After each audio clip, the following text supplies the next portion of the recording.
Hey, Smauglings, what is happening? This is going to be the review for Casino Royale, which is directed by Martin Campbell and starring Daniel Craig, Eva Green, Mads Mikkelsen, Jeffrey Wright, and Judi Dench.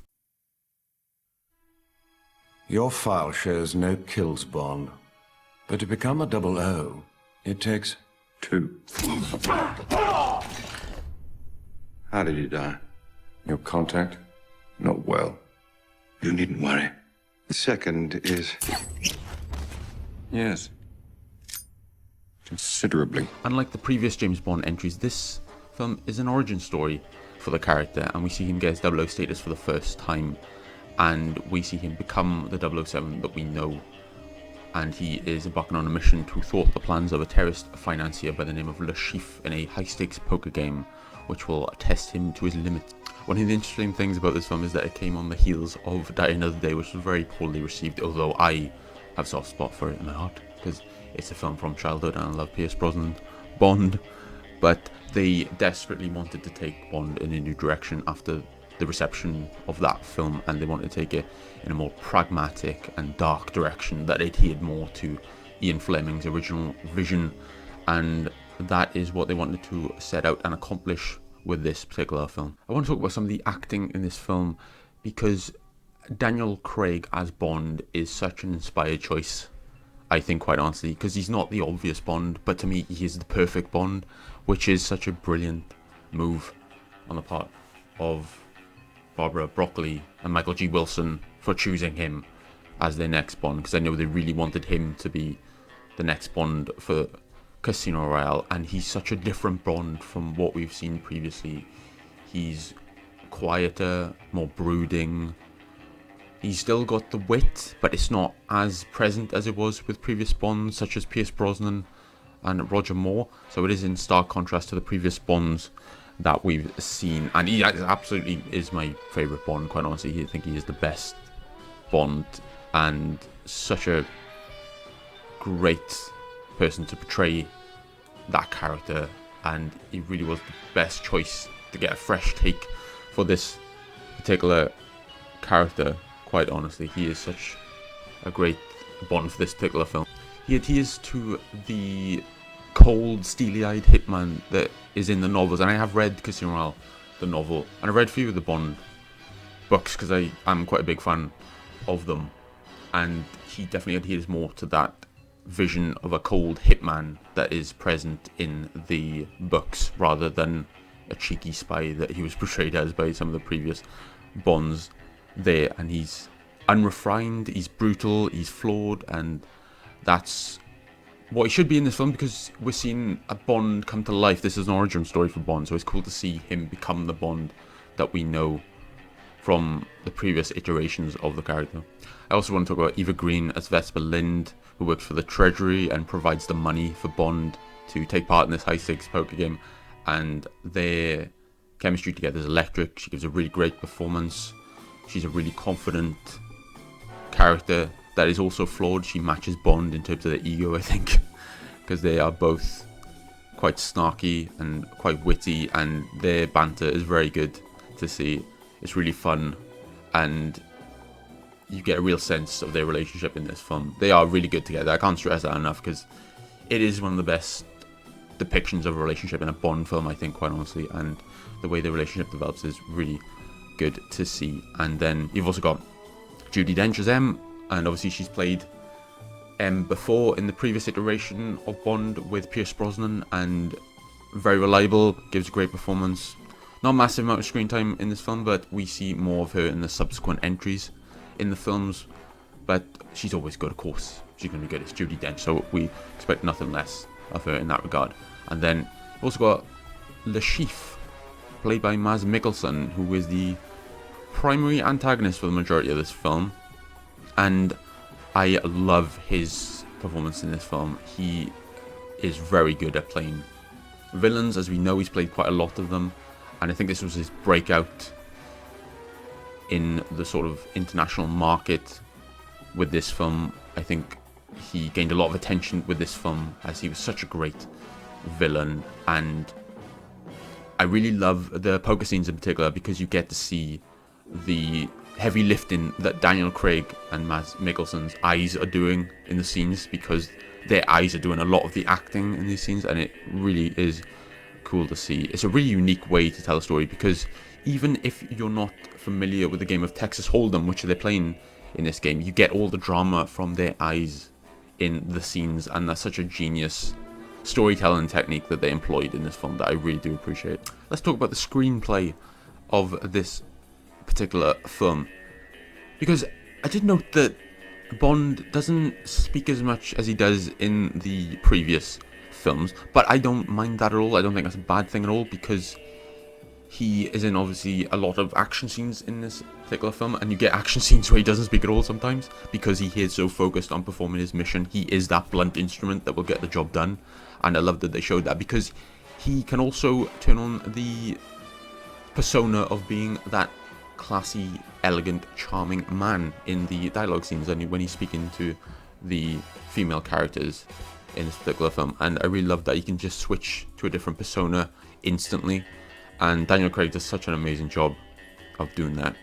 And he does a lot of acting with his face in this particular film, and I think that is very good for the character. He's very emotive with his face, which really elevates the film. And the writing is very witty, it's clever, and it is very good in this film. I really loved the way this film was written, and the way it's done structurally as well is very clever with certain scenes, particularly the opening scene. I really love the way that Daniel Craig is coming to the office of the character Dryden when he's about to take him out for being a traitor, and Dryden is telling him that he needs 2 kills to be a 00 agent, but he says, I've already done 1, I've got another one to do, you're it.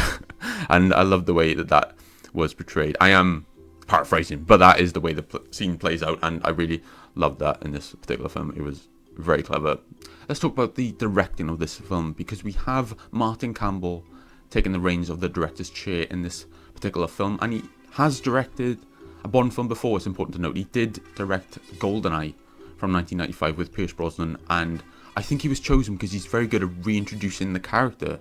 It seems like he did it in 1995 with GoldenEye, as Bond had been absent for a number of years, and we got Pierce Brosnan as Bond brought back, and it was a very good introduction to the character. So he has that particular skill set. So I think he was chosen because he could provide that fresh take on Bond, and he did it again with Casino Royale, and he gave us a film that was very intense. It was less extravagant than the previous Bond films. A lot of close-up shots, a lot of modern filming techniques that were not present in Die Another Day, and it's crazy to see that, because I do not want to compare the film too much to Die Another Day, but it's crazy that they're only 4 years apart from each other, because they feel like they're from different eras, and I think that was something that is very good, because it just distinguishes this particular film from Pierce Brosnan's Bond. And you have very intense camera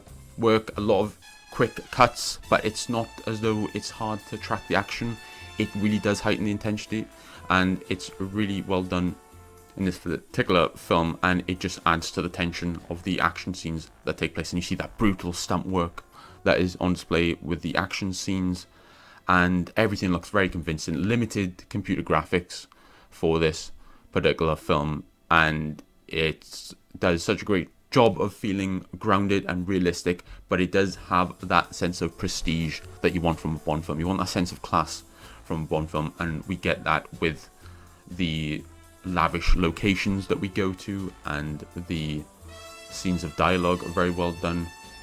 But I really love the way this film was directed. It's really fresh, very intense, and done very well, quite honestly. I've got no complaints with the directing. Martin Campbell did an amazing job with the directing of this particular film. I'm going to talk about the cinematography now, and as I said before, it's got a very unique look from the previous Bond films, and it definitely feels more contemporary than the previous ones, which I do love. And the dialogue scenes are very steady, well shot, and so with the action scenes, they are very well shot, but they're not steady. They're very intense, and they make it feel as though you're in the thick of the action, and it feels very dangerous. and intense, and you feel very involved because of that. And it's handheld camera work that is done right.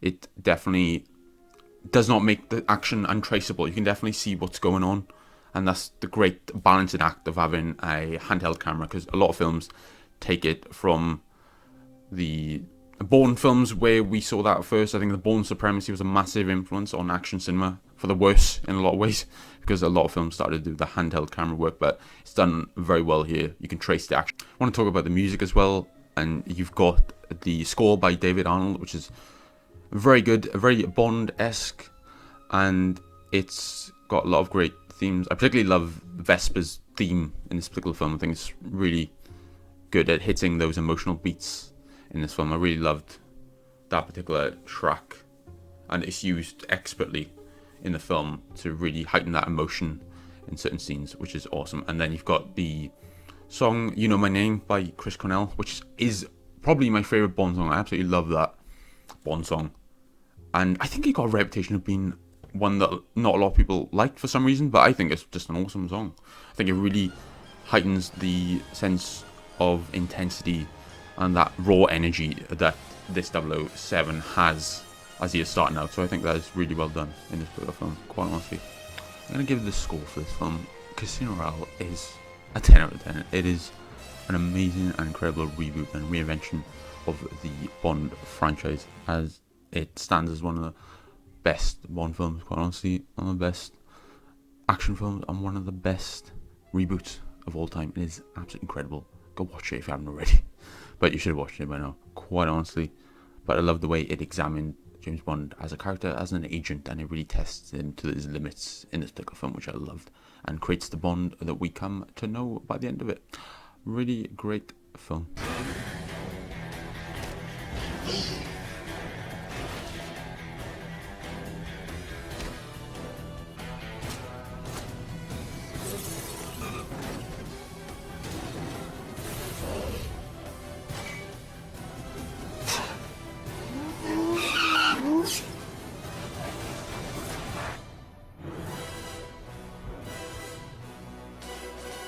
Thanks so much for watching Smauglings. Really appreciate you watching this review. I haven't done a review on this channel in quite a while. I want to return to it. I know I say that every time, and I really do.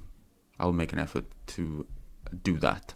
And the review of the Daniel Craig era of Bond is sparked by the fact that we are getting the 007 First Light game very soon. So I wanted to rewatch some of the films in anticipation of that, and I thought it'd be a great idea to do some reviews on this channel. So I hope you enjoy this. Smauglings really loved doing this video, watching the film again. I'm going to continue next time with Quantum of Solace, so stay tuned to that, and give me your thoughts on Casino Royale. Tell me some of your favourite Bond films, Bond memories, Bond games even, and we'll have a little discussion about it in the comments. But yeah, really appreciate you, Smauglings. You guys are awesome, and I'll see you soon. You take care, Smauglings, and I'll catch you soon.